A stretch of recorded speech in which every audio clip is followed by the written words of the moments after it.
Sasa saa hizi ukiambiwa kwa nini huja respond wapi, unasema sina motorcycle.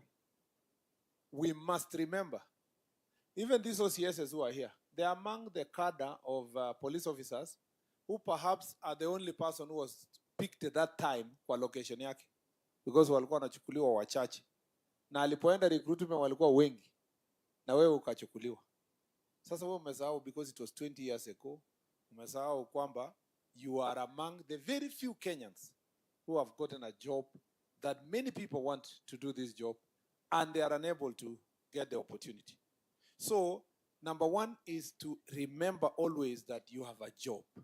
Understand what is your job. All of us who are here are leaders. Leaders. Meaning that the people are expecting certain things from you, and they're expecting certain behavior from you.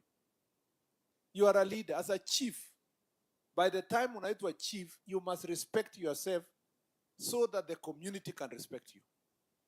As an OCS, by the time you are reaching a stage ya kuwa OCS, you are a leader in your community. There is no way utaenda certain division na wewe hujatangamana na watu wa sehemu hiyo, ujui hata nani ni wapi, pastor ya hapo ni nani, nani ndio imam, nani anaenda kanisa gani, hata ugani na community hapo. How will you be helped? I am so surprised that tunaweza kuja hata mkutano kama hii na we are complaining. Chief anasema tuko na shida, polisi wanatusumbua, ukienda huko wanapendua evidence, polisi wanasema chief hawatusaidii. That is why we are failing. Because kama wewe ni OCS, forget about chief na assistant chief. For your job to succeed, you need first cooperation ya mama mboga, villagers wenye wako hapo, people of all cadre. So the first thing ukifika area fulani unajiuliza kwanza, stakeholders wenye watanisaidia nifanye kazi mzuri hapa ni nani? Unasema mtu ya bodaboda, watu wa small traders wenye wako hapo, unaona vikundi ya kina mama, unaona youth leadership kwa area hiyo, unaenda sasa elected people like the MCA. At the MCA nakwanga mbali because maybe MCA because it's within a particular division. By the time unafika MP, umemalizana your local leadership hapo. Sasa kama tutakuja mkutano kama hii na OCS ako na kesi na chief, CEO by the time inafika wananchi, that is a problem. Now I'm told in some places, I was told, the fight is always who controls the market. Sinamna hiyo? Kuna hii kitu ya kupigana na chang'aa. So chief anajua lazima OCS akubali kwamba chief ako na uwezo ya kushika watu ya chang'aa. Because nikienda raid kama chief, nitaonwa vizuri kama mimi ndio in charge. Nitaokopwa na watu ya pombe. Of course unajua kuonwa, mimi nasema ni kuonwa aje.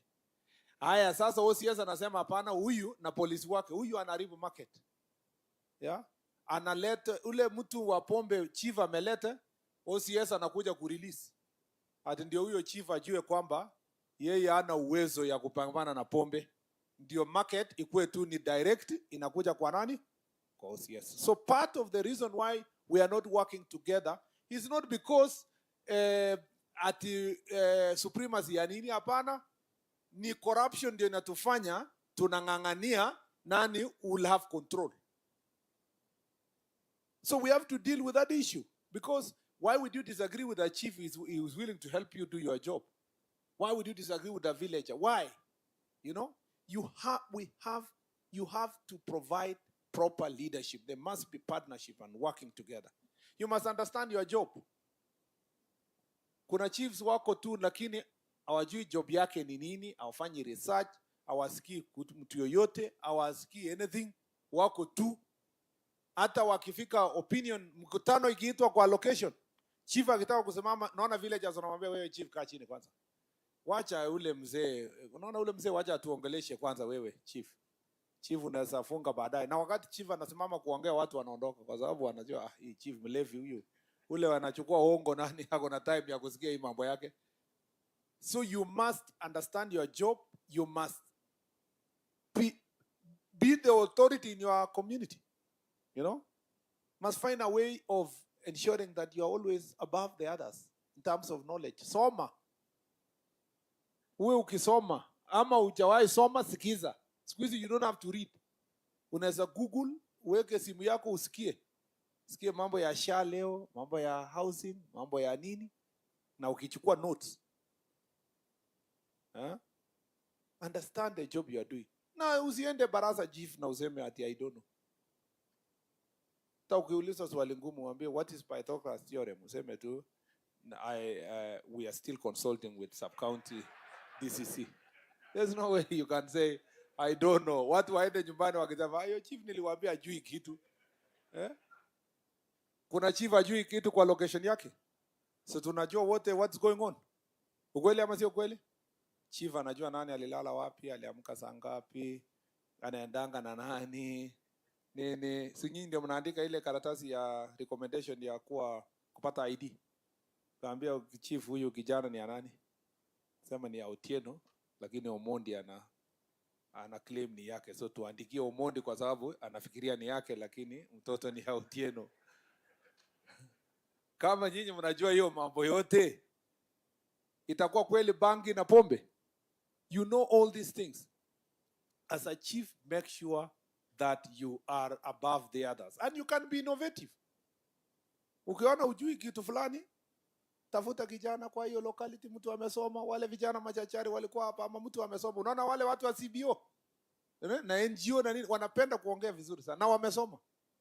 Sasa wewe unajifanya tu nini, unapeleka yeye kwa baraza, naambia watu kwa baraza, kabla niko na maneno mingi sana. Kabla sijaongea, kuna huyu bwana ako na mambo machache. Na wewe unawaachilia yeye aongee. Wakati anaongea wewe naandika notes. Naandika point. Ikifika 30 minutes unasimama unasema bado niko na maneno ya 1 hour. Lakini naona nyinyi, nimeona watu wamechoka. Mnataka niendelee ama tufanye baraza? Of course watu washachoka sema hii nani imetosha siku nyingine. Watu wanasema kama chief anaweza lete huyu na aseme mzuri hivi, sembuse chief mwenyewe zako na maneno mazuri mingi, na utakuwa umeponyoka. Next time ukirudi unaenda kusoma ile notes, unakuja sasa ku revise. Kwa hivyo you must leverage on the resources you have, creativity, because of the job you have. Number 2, one of the things that is making it very difficult for us to serve is corruption. Ni wizi. And I have already explained to you some of those things. Sisi wote, why we are losing even respect, ni kitu kidogo. Kufanya mambo ya succession, you are taking money from the bigger family. Facilitate certain defilement cases, you are colluding with the criminal to discourage witnesses, harassing them. Maybe you chiefs as hapo, polisi mwenye alikuwa investigator, you are colluding to do those things. Ukiwa barabara, wewe unachukua kitu kidogo. Na sijasema, I've been using the example of traffic. Traffic is because it's just most talked. Lakini corruption is permeated everywhere. And it's important for all of us to face it as it is. Yes, it is okay, Bwana Base Commander kusema, hata wananchi wanalete tu. Kwanza, there is a base commander yesterday who told us in Homa Bay, hata hatuchukuangi. Hao watu wanatupa tu, tunaokota kwa jina, nasema kuna pesa hapa. Hadi pesa imeangushwa hapa ni ya nini? Ati wakati bado unatafuta mwenyewe unaweka mfuko, mwingine atatupa tena unachukua. So, we are looking for all excuses to run away from corruption. Please, let's face it.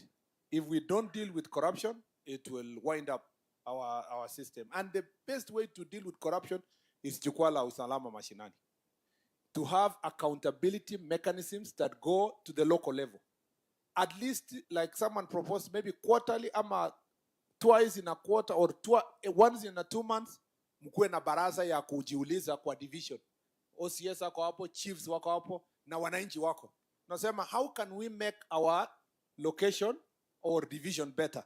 Hapo ndio mtaambiwa, muache hongo, mfanye nini, there will be more accountability. One of the reasons why hamtaki mkutano is because wewe unajua usitaki kutolewa gia hapa mbele ya wananchi. There is need for level of accountability. That's why the Constitution talks about civilian authority. The civilian authority are the people you elected to be in office. So it is the wananchi themselves that should get feedback from the work we are doing. If we do so, hatutakuwa na hii fight ya kusema police na wananchi wanakosana. Hata wale wanachoma police station, wananchi wenyewe wata defend police station because they will say this is our police station. Tumekubaliana jameni? Mmenisikia? I have many things to say, but let me say that for now. And also add that now that we have sat here, there are certain things you have raised that are related to this county before I come to your welfare. Number one, ni kitu ya shida ya baharini. We were told in Busia, we were told in Migori, shida yenye iko huko Muhuru Bay, that's the only place we have a border patrol unit. Kwa that side, tumeambiwa jana kwa Homa Bay, and I'm sure Kisumu also the same issues will be raised. We are cognizant of this fact, and for the BMUs who are here, kwamba, we are a bit weaker in terms of our numbers. And so we have a plan to increase the border patrol units along the lake. And in this, after this recruitment to increase the numbers, that is something we are going to put as part of Jukwaa la Usalama resolution. We are going to work together. And there is a plan to build also offices or port of entries or areas where border patrol units na Coast Guard are going to operate in. Already there is work that's going on here. Governor alikuja siku ngine mpaka ofisi yangu na waheshimiwa. We're building something in Usenge. Now it is the police had to leave some of its lands ndio hiyo ijengwe. Kuna zile the other places that have been mentioned, we are going to set up bases for the Coast Guard. In our modernization equipment, we are also importing we are getting some new boats, better boats that can help in manning the lake. But more importantly, tuko na joint cooperation na Uganda. And we had a meeting, and Mheshimiwa Joho aliambiwa to work together with the Minister of Agriculture from Uganda to see how and fisheries on how to deal with the issue of shared resources in the lake. You also need to appreciate that sometimes also a good job has been done by Coast Guard. Wali arrested some people, now kapelekwa kotini huko Busia, Uganda. So there's some areas that we are progressing, but we can do better. Pia the BMUs mtusaidie. As we sort your problem, sort our security problem also, because kuna contrabands in the future through the fishing. That the BMUs should also come out and work with security team to deal with contrabands, alcohol, cigarettes, hiyo high five ya kutoka Uganda inaletwa through the sea, and it is also yourselves that have a role to play. Number two, hii county yetu tuko na challenge ya mambo ya defilement and gender-based violence. And mama amesema na watu wengi wamesema hapa, part of the reason is because of repugnant cultural practices like disco matanga. I don't know where disco inakutana na matanga. There was a time disco was disco, matanga was matanga. This one was dancing, this one was mooning. Sijui walikutana wapi ikakuwa at is one thing. I think that's something we need to deal with. And the best way to deal with is to deal with the families that are burying their loved ones, to engage them. If you know there is a funeral in a particular place, engage them. And let's agree kusema this is not, we are not going to allow this because it's going to affect us in 1, 2, 3, 4 ways. It's also good to deal with it through barasas. And that is what we discussed in Western, because it's also prevalent in that area. And it's helpful when you have engagement through barazas, through nyumba kumi, and you're engaging the people, even as we look for legislative ways of addressing those issues. Again, mambo ya defilement, chiefs and assistant chiefs, please do not accept to use alternative dispute resolution mechanism over a kangaroo court ya village huko kuacha mambo ya watoto. You know that is a very serious issue, and you are in a position of responsibility. All these cases should be brought to the police station and then onwards through the justice system. Please, let's deal with this issue because it's very prevalent here, an entire Western and Nyanza region up to Bomet there, and then some places in Eastern. We really need to do something about defilement. Defilement is of great concern to us, and it's concern in this area. On issues of murder, part of the people, why you need to know that murder here is perpetuated by fighting over land, some of which a lot of it is about succession. Alafu ingine ni mambo ya mambo ya competing for resources, and then robberies, stealing of livestock, mambo ya mining, and all those conflicts. I think we need to also address the root cause.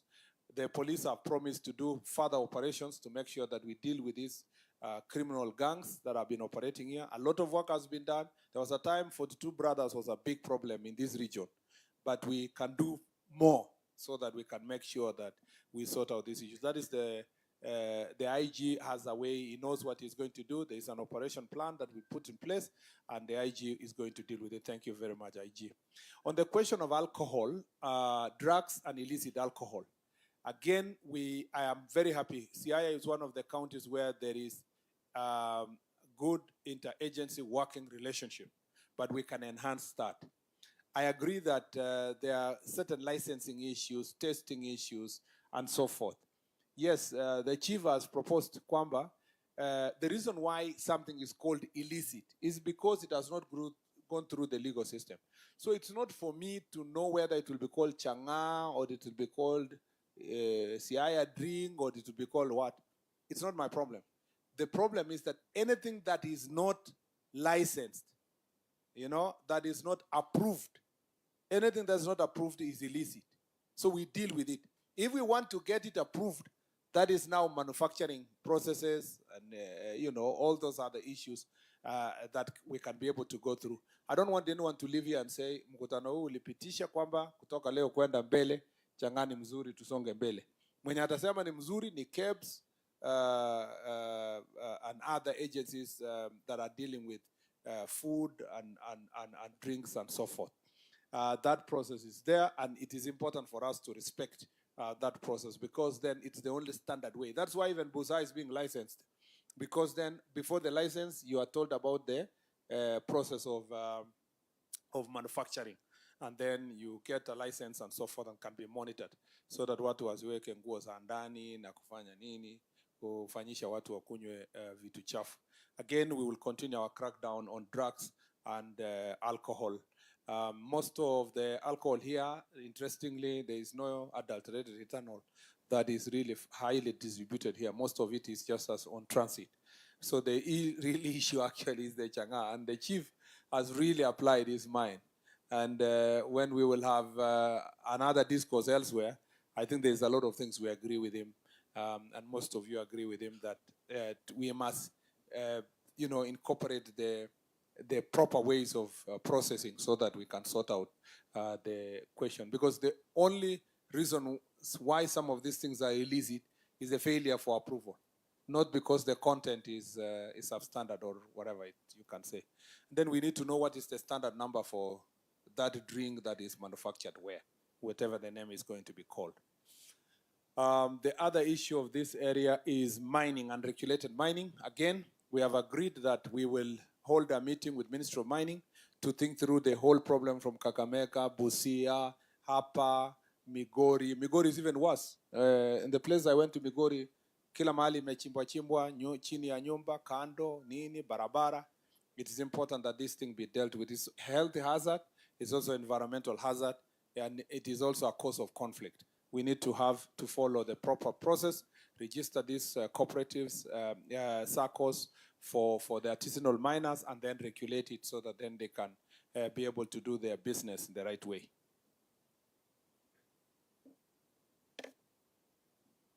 The other issue,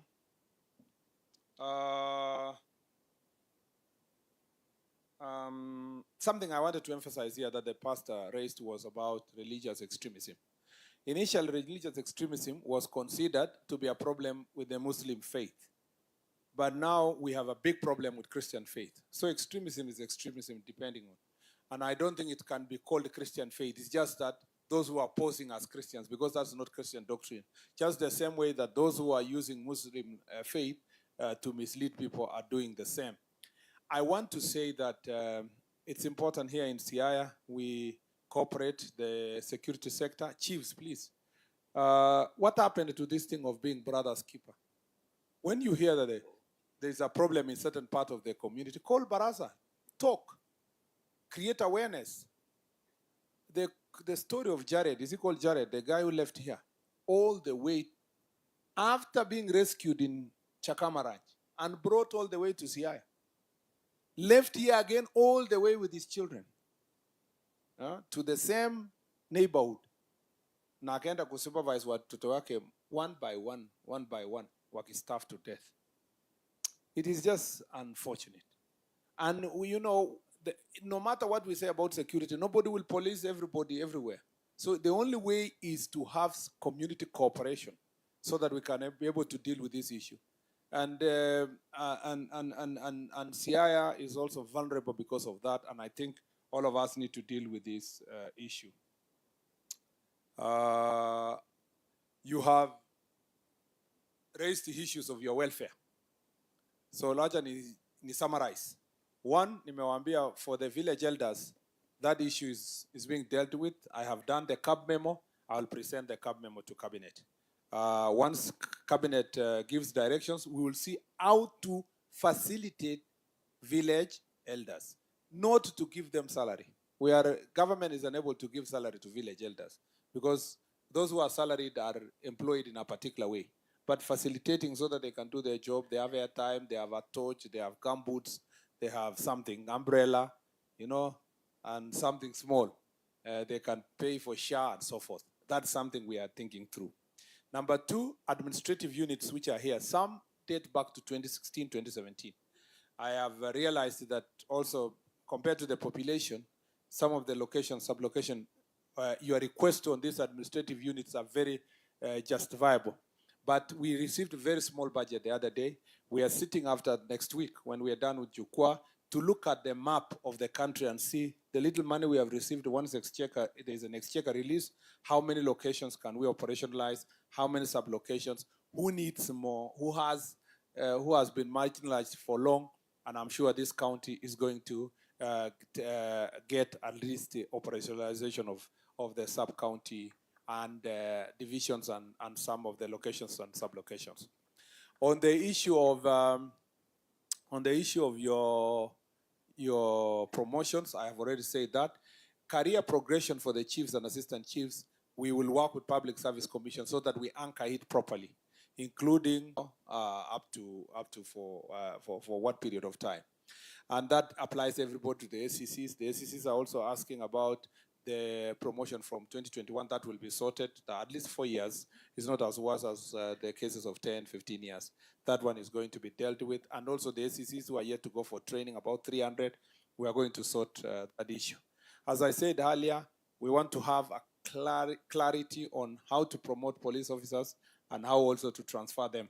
That after this, that policy will be established and made sure that it is properly in place. Many of you, especially Ngao officers, have said that if transfer are to happen, the time it happens, let it happen at the end of the year so that those who are with their children in their workstation can prepare for a different school for their children the next financial year so that people are not paying school fees in the middle. On the matters of extraneous allowance and all those other issues, including the AIE, we are going to have to look at it based on the budget and see how to rationalize and timely delivery so that it can facilitate your services. These things require very huge budget. So there has to be clear engagement of different sectors, treasury, ourselves, public service, and then our parliament can be able to budget accordingly. There are certain things that are straightforward, like uniform. Uniform since 1963. Every chief was going to Embakasi to get a uniform. True or not true? And sometimes the uniform was not of the right size. Yeah? Ilienda huko Makueni huko. No, it was Kitui. Kabata chief mwingine, haona sura ni mwanaume lakini ni kama amevaa marinda. Kumbe longi yenye alirushiwa kwa Embakasi ilikuwa kubwa. So hata hapa katikati huwezi ona inatembea. Nikauliza why were you given that? Akaniambia ati tuliambiwa ati nilirushiwa, nikasema mimi ni mwepamba. Ati nikaambiwa ati jikaze huko mbele, enda ujaribu na fundi. Kabla hajapatana na fundi, waziri akakuja, so akavaa ndio akuje mkutano. So nimesema uniform ipelekwe sub-county. Mlipata uniform zetu kwa sub-county, si ndio?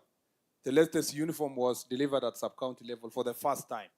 And nimesema kila mtu apimwe itoshie size yake. Kuna issues ya mobility pia we are dealing and so mmeshasikia also pia kwamba all expecting chiefs, ngao officers, police officers sasa wakuwe pia na uniform yenye they can wear when they are maternity. Hiyo ni kitu kubwa sana kweli yenye inashinda watu kununua nguo tu ya maternity, na inaweza kuwa debate ya Kenya mzima. Ati mtu akikuwa expectant na anaambiwa asende uvae nguo yenye unataka mpaka mwaka moja, mwezi 9 ishe, kama mwezi 4 mwezi 5. So we have said that we should also facilitate our officers to get their uniform kama wamevaa maternity dresses ya mzuri sana. Yeah. Ulikuwa una survive aje? Officer unavaa civilian, inakubalika sasa tuvae uniform ya ni mzuri tuwe na uniform ya wamama? Yeah, it is okay, sir. We'll appreciate. Yeah, thank you. Thank you. Yeah, thank you very much. Haikuwa yangu, niliambiwa huko Kirinyaga. Naambiwa tunataka uniform. So pongezi. And then so your uniform ikue tumekubaliana 1 month, is it 1 month? Within a month. Yeah, within a month. Wenye wanakuwa expectant waanze kupewa uniform within the next 1 month. Thank you very much DIG for all the ngao nini na nimesikia huko na chiefs wenye wako expectant, so nitakuja huko. Alafu what was the other issue? Mobility is a big challenge. Magari, true. There is a procurement process going on for the police that should be ready in the next I hope by December. There has been back and forth between Treasury and ourselves. I hope we can be able to do another leasing of 3,000 vehicles, and then we distribute fairly, you know, depending on the need. Please, magari kikuja, I like what the DCC said. We must share. Yeah, tutumie sisi wote. Usiseme mimi ni wa AP, siwezi patia wa KPS, mimi ni wa polisi, siwezi peleka DCC, siwezi peleka ACC. Let's share together because these are government resources. Let's pull resources together so that our work is done. I really know that the chiefs have said about their motorcycles. It's important, and we will see what we can do. But also don't stop working, waiting for the motorcycle, because you are within your locality. The people who have suffered most in the ACCs. ACCs ndio wanaumia, wanatembea na moto nini, wanatembea na boda. Imagine DO wa zamani, siku ya kina Orengo walikuwa wanafukuzwa na DO wasifanye rally. Sasa DO wa siku hizi anatembea na boda hata na Land Rover. Lazima tuone vile tunaona ACCs ama namna gani? Ama mnaonaje? Sina